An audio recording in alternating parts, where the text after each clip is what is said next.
Em 2 de maio de 1945, os jornais ao redor do mundo anunciaram uma das notícias mais aguardadas. Berlim havia se rendido às forças soviéticas.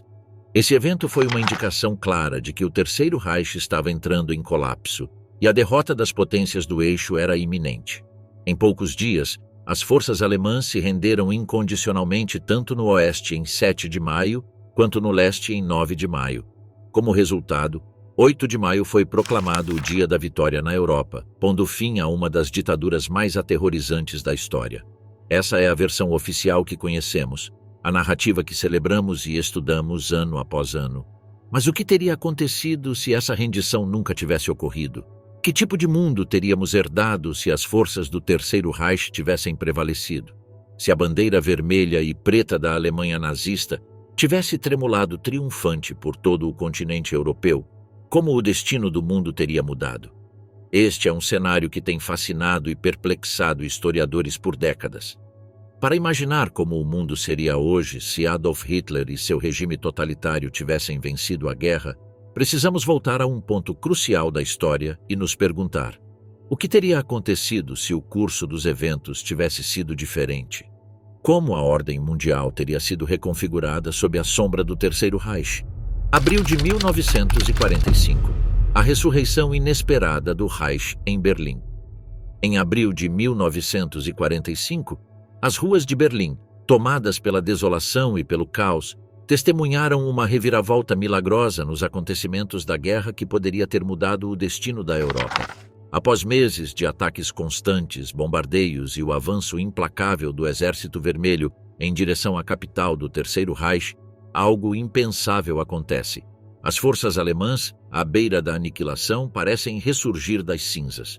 Em 1º de abril, após semanas de resistência feroz, as tropas da Wehrmacht, impulsionadas pela desesperança e por uma última onda de suprimentos secretos, conseguem repelir um avanço soviético-chave nas imediações de Berlim. O que antes era um campo de ruínas nos dias anteriores, agora se transforma em um campo de batalha, onde os soldados alemães, sobrecarregados e desnutridos, começam a retomar território. Os soviéticos, embora superiores em número e equipamento, sofrem grandes baixas devido aos contra-ataques inesperados. Esse revés imprevisto se transforma em uma oportunidade para os alemães tomarem a ofensiva, justo quando tudo parecia perdido. A situação é dramática. A Luftwaffe, quase destruída, ressurgirá com o que resta de suas forças. A máquina de guerra alemã, que ainda tem armas secretas em desenvolvimento, como os foguetes V-2 e protótipos de aviões a jato, é usada desesperadamente para lançar ataques estratégicos que atrasam o avanço soviético. No coração de Berlim, a situação se torna ainda mais surreal. À medida que a cidade é sitiada pelo Exército Vermelho, a liderança do Reich, que já havia perdido a esperança de vitória, agora enfrenta uma possibilidade estranha. O Führer, que meses antes havia caído em um profundo estado de depressão, começa a se revigorar com a notícia do ressurgimento das forças alemãs. No bunker abaixo da chancelaria do Reich, Hitler, recuperado de sua crise pessoal, começa a elaborar novos planos. Sob seu comando, unidades improvisadas compostas por homens mais velhos, jovens membros da juventude hitlerista e mulheres que nunca viram a linha de frente são mobilizadas. Esses civis, organizados de maneira improvisada, são lançados na batalha em um esforço desesperado para salvar a pátria, lutando não apenas contra os soviéticos, mas também contra a desmoralização e a fome que os afligem. Em 6 de abril, os alemães conseguem uma vitória em um pequeno setor da cidade, o que provoca uma mudança significativa no moral das tropas. Embora os recursos sejam mínimos, a psicologia da guerra começa a pender a favor dos defensores de Berlim. A propaganda de Goebbels é reacendida com energia renovada, espalhando a mensagem de que a resistência do Reich não era apenas possível, mas que a supremacia ariana ainda poderia prevalecer. O restante da Europa, ao ouvir as notícias desses avanços, começa a questionar se os aliados realmente poderão pôr fim ao conflito no curto prazo. Por outro lado, a situação dos soviéticos começa a se tornar crítica. O Exército Vermelho, embora maior e melhor equipado, sofre grandes perdas devido às emboscadas alemãs e às táticas de guerra não convencionais das novas unidades improvisadas. Embora a resistência alemã não consiga deter completamente o avanço soviético, ela consegue retardá-lo consideravelmente, comprando tempo precioso. Esse revés força Stalin a redirecionar parte de suas forças para a frente oriental, adiando a queda final de Berlim. Em Moscovo, as notícias das vitórias alemãs causam incerteza e desconfiança entre o alto comando do Exército Vermelho, que nunca havia enfrentado uma reação tão feroz desde os primeiros dias da guerra. Nesse contexto, a possibilidade de o Terceiro Reich sobreviver se torna mais real. Hitler, revitalizado e confiante, intensifica os esforços para desmantelar o aparato soviético, recebendo até mesmo ajuda de facções dissidentes no leste europeu, onde a resistência ao regime soviético ganha força.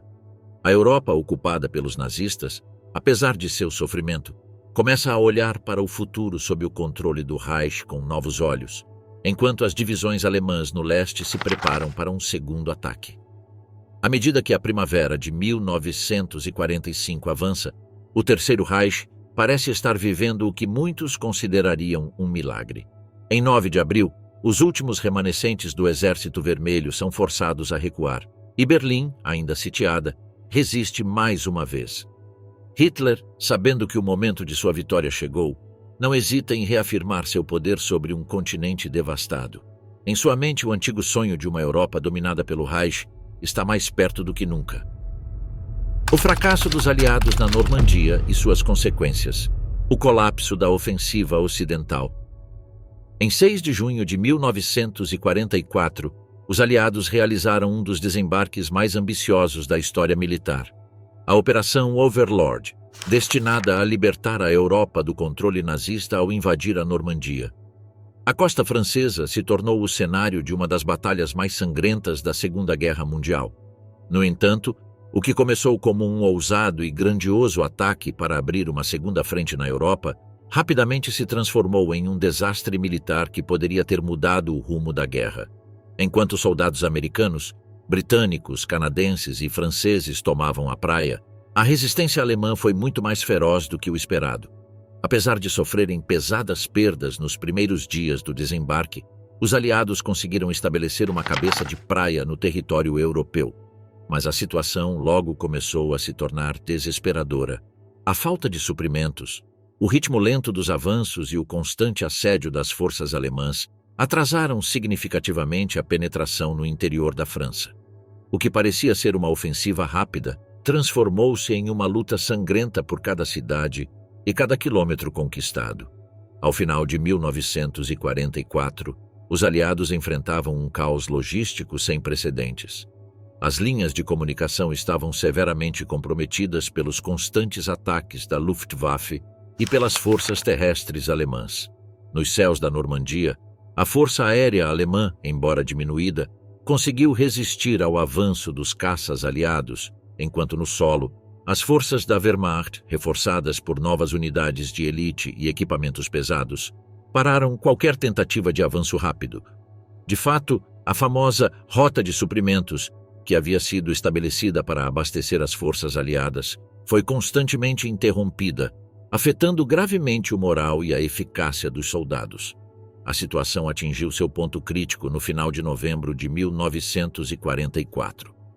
Enquanto os aliados tentavam avançar para o coração da França, perceberam que as baixas estavam aumentando rapidamente e as reservas de combustível e munição estavam se esgotando.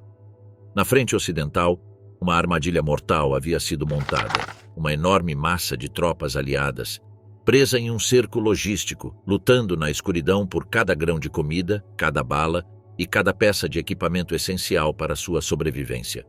Os comandantes aliados, atônitos, tentaram desesperadamente reorganizar suas linhas, mas a falta de apoio aéreo e o constante assédio das forças alemãs impediram-nos de avançar. Em Washington e Londres, a notícia da situação foi recebida com uma mistura de horror e desespero. A Operação Overlord, que havia sido concebida como o começo do fim do Reich, agora parecia prestes a se transformar em uma catástrofe. Milhões de homens e milhares de toneladas de material de guerra estavam em perigo de serem aniquilados no coração da Europa, presos entre o mar e o exército nazista. Não havia uma solução clara e as baixas na frente ocidental aumentavam a um ritmo alarmante. Sem a capacidade de retomar o controle da situação, os aliados podiam apenas esperar por um milagre para evitar uma derrota que mudaria o curso da guerra. Enquanto isso, o Terceiro Reich, que havia lutado contra todas as probabilidades no leste com a resistência soviética, agora estava fortalecido por essa inesperada trégua.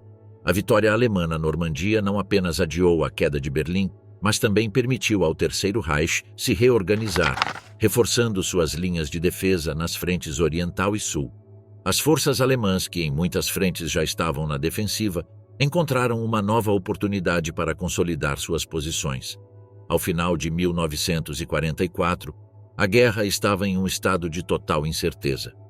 No leste, as forças soviéticas continuavam pressionando em direção ao coração da Alemanha, mas a resistência alemã na frente ocidental havia se mostrado mais formidável do que o esperado. O sucesso da Operação Overlord se transformou em um sonho frágil de libertação, com os aliados lutando contra o tempo para evitar um desastre total. A situação na França, colaboração de Vichy e a oportunidade para a Alemanha.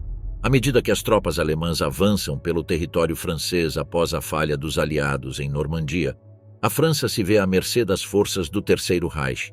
Sem a ajuda das potências aliadas, o país cai rapidamente nas mãos da máquina de guerra nazista.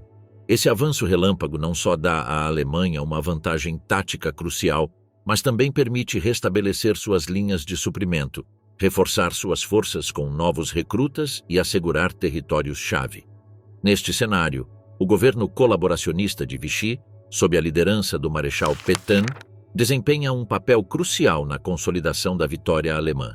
Desde sua formação em 1940, Vichy tem sido um aliado confortável de Berlim, fornecendo recursos essenciais como alimentos, materiais industriais e trabalho forçado para as fábricas nazistas. Agora, com a iminente derrota dos aliados na frente ocidental, o regime de Vichy se torna um ator-chave na dominação de Hitler sobre a Europa ocidental. A França, como outros países conquistados, vive sob o jugo da ocupação nazista, mas a colaboração ativa de Vichy facilita a exploração do país sem que os alemães precisem lutar diretamente contra seus próprios cidadãos. A colaboração de Vichy, inicialmente apresentada como um mal necessário para evitar a destruição total, se torna ainda mais evidente à medida que o conflito continua. O regime de Pétain, sem esperança de restaurar a República, se torna um fantoche do Reich, garantindo a entrega de recursos e apoio político, enquanto o povo francês, dilacerado pela ocupação, enfrenta crescente repressão e sofrimento. À medida que o Terceiro Reich consolida seu controle sobre a França, o próximo alvo de Hitler se torna claro. Não se trata apenas de marchar pelas ruas de Paris ou posar novamente diante da Torre Eiffel, mas de atacar diretamente o coração dos aliados, o Reino Unido. O fracasso da Luftwaffe em derrotar a Força Aérea Real durante a Batalha da Grã-Bretanha em 1940 não impediu Hitler. Agora, com a França sob controle, o plano para uma invasão direta do Reino Unido, conhecido como Operação Leão Marinho, Unternehmen Seelöwe, se torna mais realista do que nunca. A proximidade da costa francesa com a Inglaterra fornece à Wehrmacht uma plataforma ideal para um ataque massivo. Essa ofensiva teria um custo humano e material gigantesco, mas as apostas são grandes demais para Hitler deixar passar. Simplesmente chegar perto das costas inglesas e potencialmente capturá-las permitiria aos nazistas exigir um armistício que encerraria o conflito na Europa em termos muito mais favoráveis para Berlim. Não apenas significaria a rendição do Reino Unido, mas também a consolidação da supremacia nazista no continente europeu. Ao longo de 1945, as forças alemãs se preparam para essa invasão maciça. O planejado desembarque nas costas britânicas se torna uma ameaça constante, enquanto a Wehrmacht acumula recursos nas regiões costeiras da França e da Bélgica. A ameaça da Operação Leão Marinho é a última carta que os nazistas podem jogar para garantir sua total dominação sobre a Europa. uma dominação que se estenderia do Atlântico até os portões de Moscovo.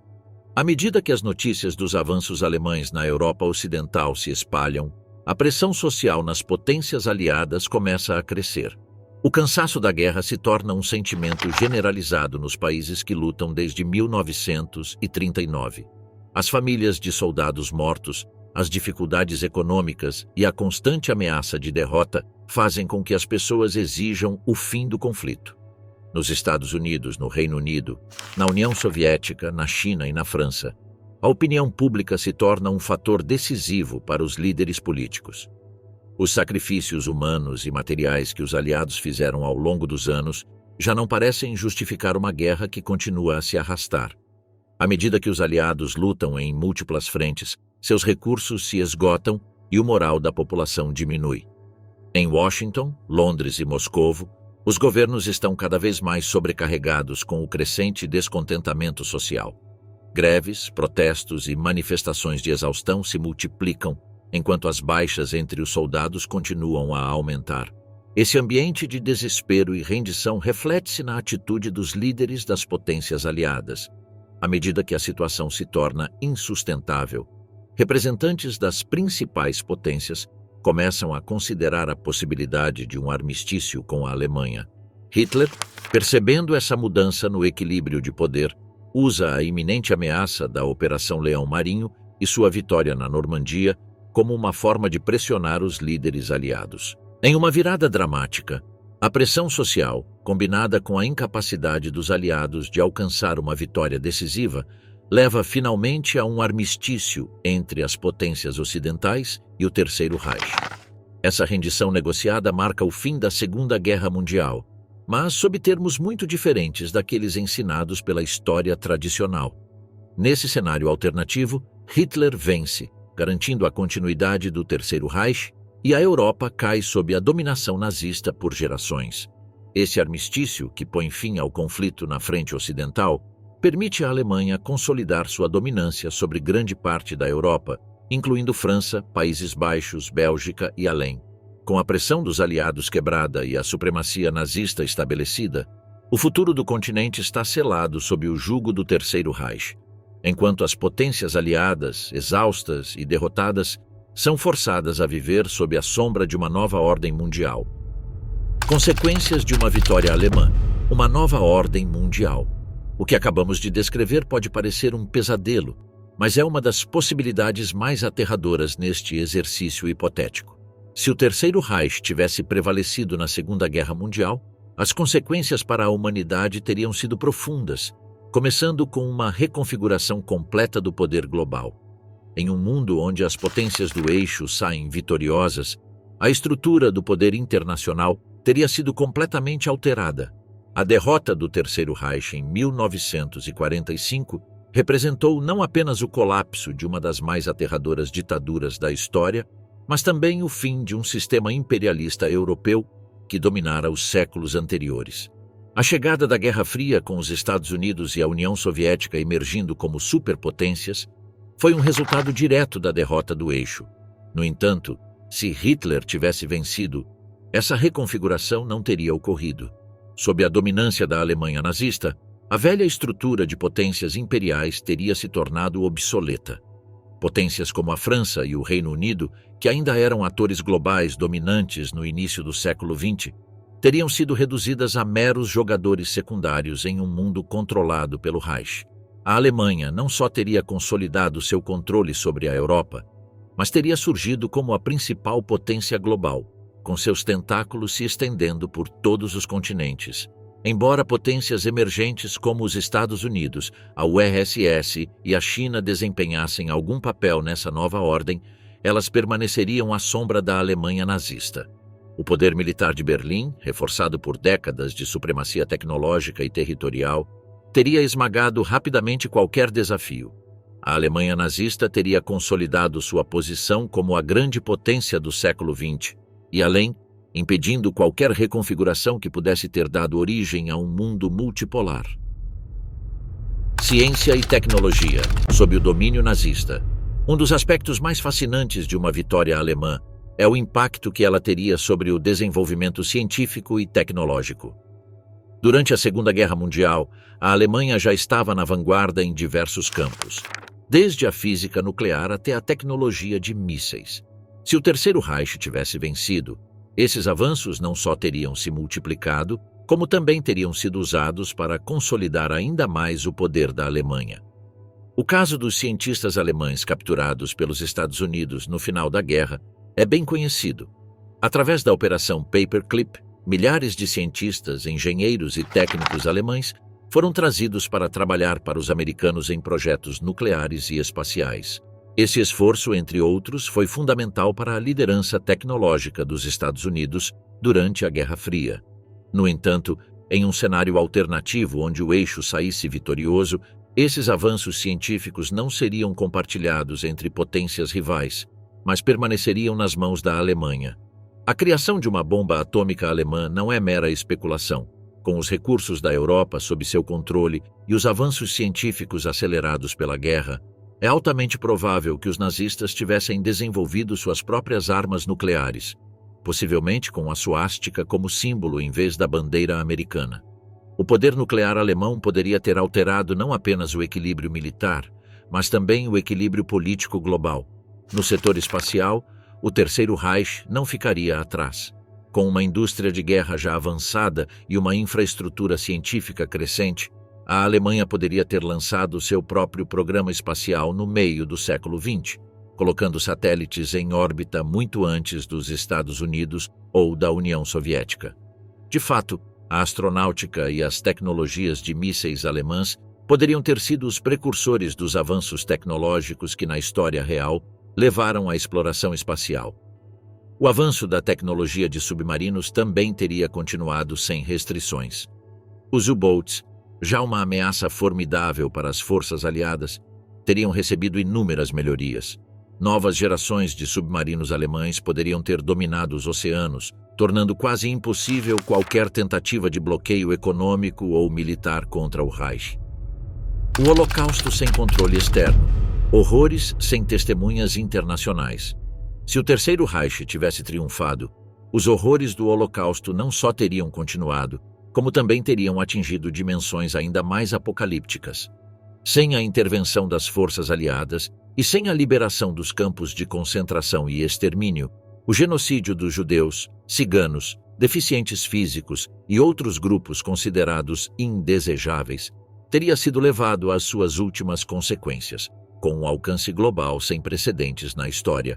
Sob o regime de Hitler, o extermínio sistemático de minorias raciais e étnicas teria continuado sem interrupções, com os campos de concentração se transformando em fábricas de morte em escala industrial. A falta de intervenção estrangeira teria permitido a execução de planos como a solução final, com a eliminação de milhões de pessoas, principalmente judeus, que não teriam escapatória. As políticas de extermínio teriam se intensificado, com os nazistas perseguindo implacavelmente aqueles que não se conformassem às suas ideologias de pureza racial, sem qualquer controle externo para expor ou impedir a barbaridade. Neste mundo distópico, o conhecimento global sobre o Holocausto teria sido praticamente inexistente. Testemunhas internacionais, como soldados aliados, jornalistas e organizações de direitos humanos, nunca teriam existido neste cenário para documentar e expor a magnitude das atrocidades.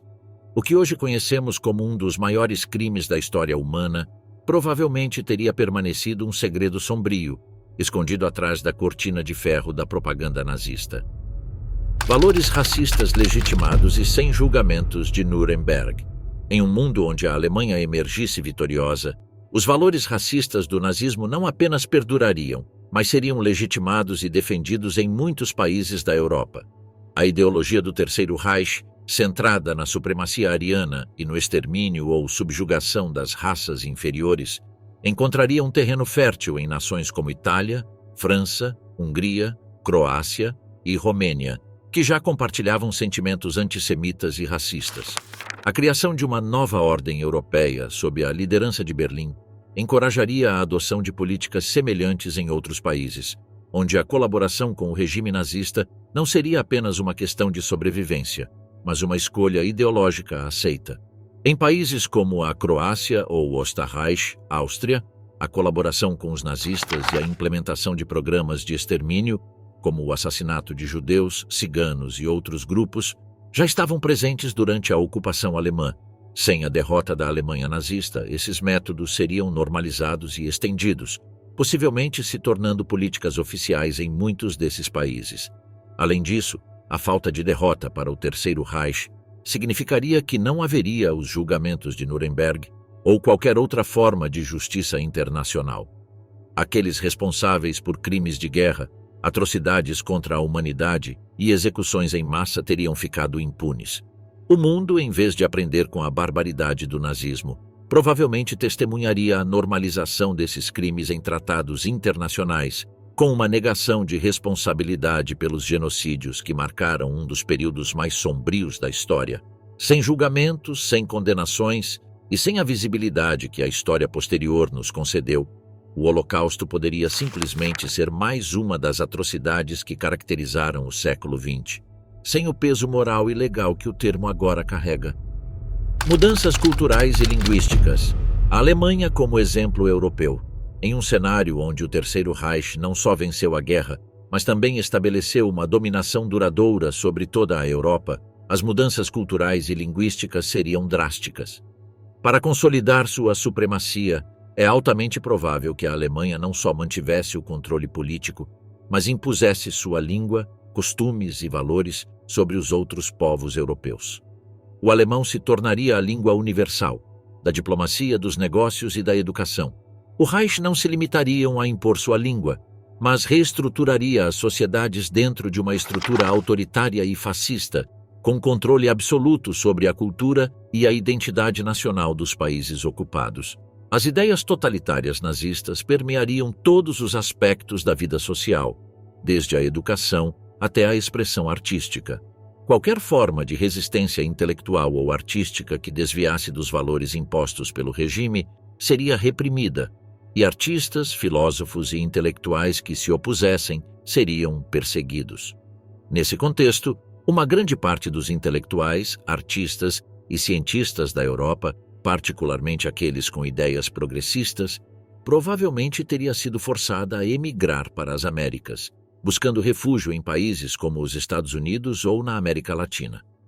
Isso teria criado uma polarização cultural ainda maior, com a Europa sob o jugo do nazismo e o mundo ocidental cada vez mais afastando-se dos valores democráticos e humanistas. O cinema, a literatura e a arte se alinhariam à propaganda do regime, glorificando a figura de Adolf Hitler e a ideologia do nacionalsocialismo. Apenas representações que exaltassem a guerra, a supremacia ariana e o extermínio dos indesejáveis seriam permitidas. A cultura europeia seria irrevogavelmente deformada sob a sombra do totalitarismo sem possibilidade de recuperação ou expressão livre. Falsa democracia na França e no Reino Unido sob controle alemão.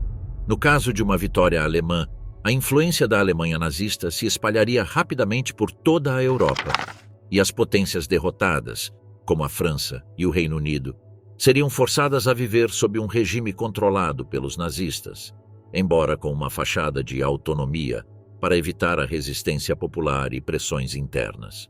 A França, que havia sido parcialmente ocupada durante grande parte da guerra, provavelmente permaneceria como um estado fantoche de Berlim, embora com algumas aparências de uma democracia controlada.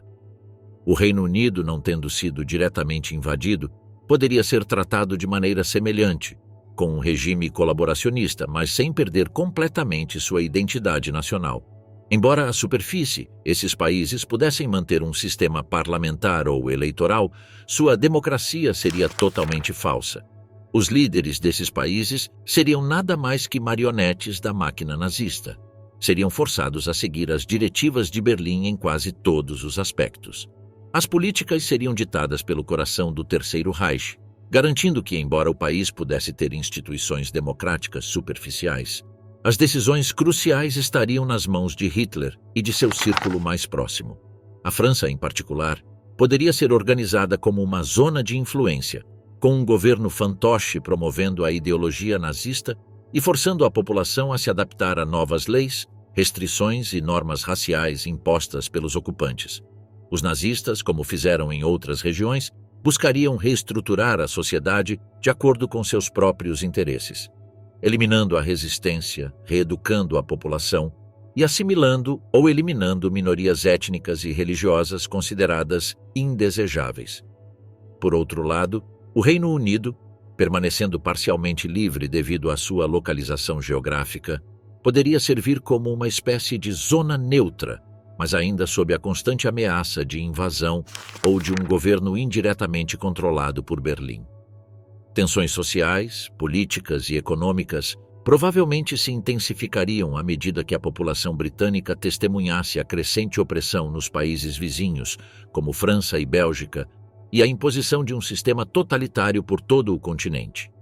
Esse governo controlado não serviria apenas aos interesses nazistas, mas também permitiria a Hitler consolidar seus territórios ocupados e continuar explorando recursos, trabalho forçado e outras vantagens econômicas e estratégicas que esses países poderiam oferecer. Uma vitória alemã permitiria que esses sistemas de ocupação e controle persistissem por décadas, sempre sob a fachada de uma ordem e prosperidade impostas pelo Terceiro Reich. A União Soviética, um caso especial e a divisão da Europa. A situação com a União Soviética neste cenário hipotético seria, sem dúvida, uma das mais complexas. Embora a invasão nazista da União Soviética, Operação Barbarossa, tenha sido inicialmente bem-sucedida em várias áreas, a Rússia ainda apresentou uma resistência formidável, com recursos humanos e territoriais quase infinitos. Apesar da devastação massiva que a guerra teria causado, Stalin e seu regime provavelmente não teriam se rendido sem oferecer resistência. Em um cenário onde a Alemanha sai vitoriosa, é possível que a União Soviética não tenha caído completamente sob o controle nazista, mas teria perdido grande parte de sua influência. A divisão da Europa seria uma das consequências mais significativas dessa vitória. O continente seria brutalmente dividido entre uma Alemanha gigante, que dominaria toda a Europa Ocidental e parte da Europa Oriental, e uma Rússia enfraquecida e isolada, que poderia manter o controle sobre uma grande porção de seu território, graças aos seus recursos e vasto exército. É provável que Hitler tivesse tentado negociar algum tipo de pacto com os soviéticos, no qual certas fronteiras seriam respeitadas, mas de uma maneira quase simbólica. Isso levaria à criação de uma Europa polarizada, onde os nazistas controlariam militar e politicamente a parte ocidental, enquanto o bloco soviético, enfraquecido e isolado, seria reduzido principalmente à Rússia asiática e algumas repúblicas vizinhas.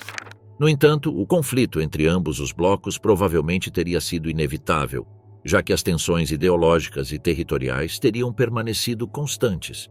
Em relação à guerra nuclear, dada a escala de destruição durante a Segunda Guerra Mundial, é possível que o conflito entre esses dois grandes blocos tivesse escalado para uma guerra nuclear ou uma confrontação prolongada com armas convencionais, como ocorreu durante a Guerra Fria, mas em uma escala ainda maior. A fascinação pelas histórias alternativas nazistas na literatura e na história. A ideia de um mundo dominado pelas potências do eixo é, sem dúvida, um tema que tem cativado tanto historiadores quanto escritores de ficção histórica. Na literatura, especialmente a história alternativa, a narração do que poderia ter acontecido se os eventos históricos tivessem se desenrolado de maneira diferente tem sido usada para explorar as sociedades possíveis resultantes de uma vitória nazista. Obras como The Man in the High Castle, 1962, de Philip K. Dick e Fatherland, 1992, de Robert Harris, apresentam universos alternativos onde o eixo prevaleceu. Em ambas, são descritas sociedades totalitárias, onde os aliados foram derrotados, e elas nos convidam a refletir sobre as consequências de um mundo sob o domínio de regimes autoritários. Swastika Night, 1937, escrita por Catherine Burdekin, é uma das obras mais perturbadoras e precoces deste gênero. Burdekin imagina um mundo futurista, séculos após a vitória nazista, onde os judeus foram exterminados, o cristianismo foi marginalizado e Hitler é adorado como um deus antigo. Este romance destaca as contradições inerentes à ideologia nazista e as tensões raciais que teriam corroído o sistema de dentro para fora. A autora antecipa as consequências das políticas totalitárias, prevendo um mundo governado pelo fascismo alemão, mas consumido pelos seus próprios excessos. Nessas obras de ficção, o fascismo alemão é quase sempre autodestrutivo, cheio de contradições internas, teorias raciais falidas e uma erosão inevitável de sua legitimidade. Isso nos força a refletir sobre os limites do totalitarismo e como o controle total sobre a vida de milhões pode, em última instância, ser insustentável. Felizmente, este cenário aterrorizante foi relegado ao reino da ficção literária, e a vitória dos aliados impediu que o mundo caísse sob o jugo do nazismo. No entanto, explorar esses universos alternativos oferece lições valiosas sobre como as guerras podem moldar sociedades, culturas e até mesmo as indústrias dos países envolvidos. O impacto de uma mudança no resultado da Segunda Guerra Mundial teria alterado a humanidade de maneiras inimagináveis, não apenas em termos geopolíticos, mas também nas esferas social, econômica e cultural. Embora essas análises sejam especulativas, elas servem como um lembrete do que poderia ter sido, nos levando a valorizar a paz e a liberdade que conquistamos no mundo atual. Esse tipo de reflexão sobre a história, embora baseado em hipóteses sombrias, também nos convida a considerar os valores fundamentais que defendemos desde a Segunda Guerra Mundial: liberdade, justiça e o repúdio ao autoritarismo. É vital compreender como as decisões que tomamos hoje podem afetar o futuro e como as guerras têm sido uma força determinante no destino das nações.